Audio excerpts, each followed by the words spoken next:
These days, it's so easy to get overwhelmed with all the media that are available to create art. Digital, analog, the middle ground which mixes both of them, and you have no clue where to start? Don't be afraid. That's what today's video is for, because we try to break it down without breaking your bank in the process.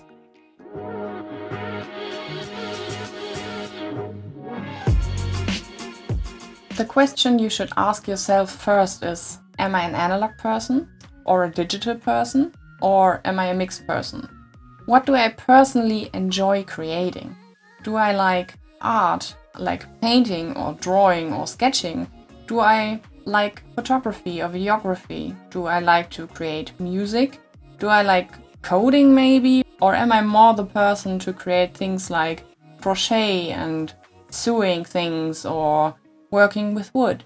Also, to cut down on starting costs, maybe ask yourself, what kind of supplies do I already have? Do I own a PC, a Mac or a tablet or a phone? Do I have some tools? Do I have some software? Maybe I already have yarn or fabric at home, so I don't need to go out and buy some just to get started.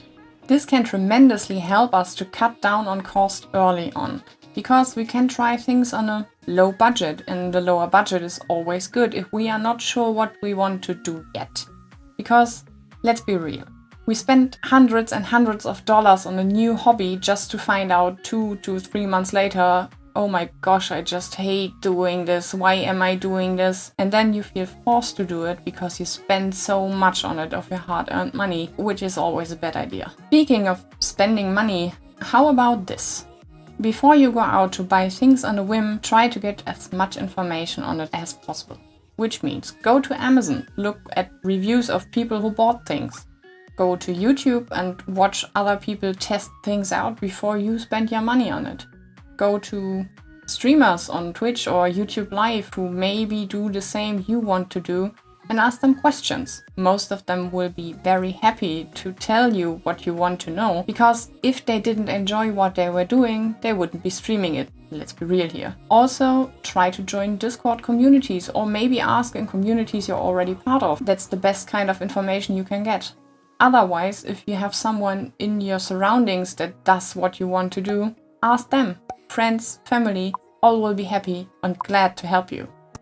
And if you still feel like you enjoy it a lot after some time has passed, you can still take the money and invest it. Like, for example, start with a small budget graphics tablet without a display. And if you stick to it for, let's say, 6 months, a year or 2, you can say, okay, I want a pen display.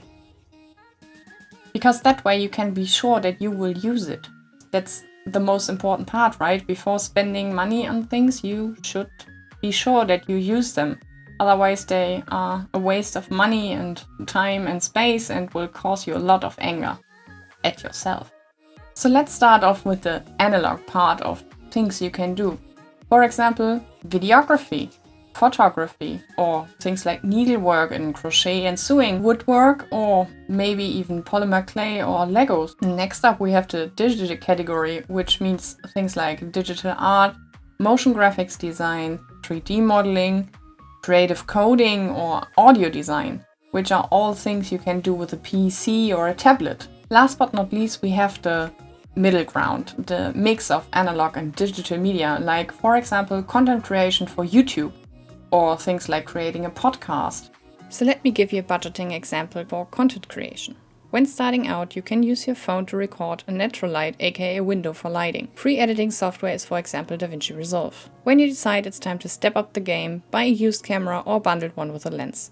Low-cost lighting is available on Amazon. And if you already have a budget, are sure that you will like it and stick to it, feel free to buy a new camera with the features you want and invest in studio lighting options. But maybe you're asking yourself now, okay, I found what I want to do, but how do I get started now?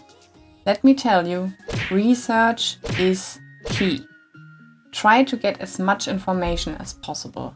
You have to gain the basics and fill your toolkit for whatever you want to do, because if you don't know what you're doing, how can you do it? Which also means to cover the basics first. Like for digital art, where you have to find out shading and things like lighting, proportions and figure drawing, maybe even with tools like Line of Action that can help you to figure out how to do things and get started. Use the things available to you, like YouTube, Twitch streaming, which I already said, or you go to DeviantArt and find people there who do what you do, maybe even doing tutorials.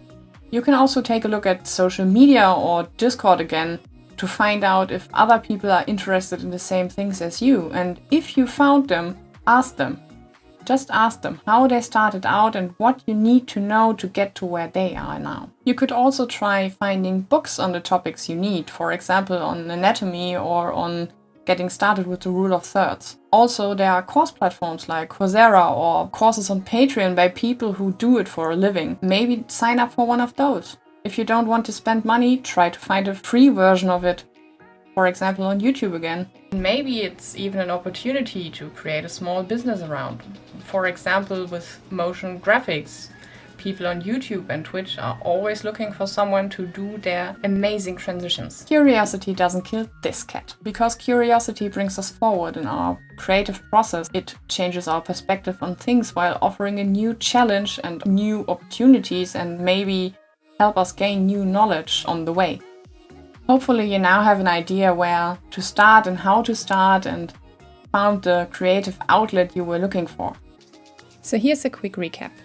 Find out what kind of creativity you are interested in. Next, consider your budget. You should never spend money that you don't have.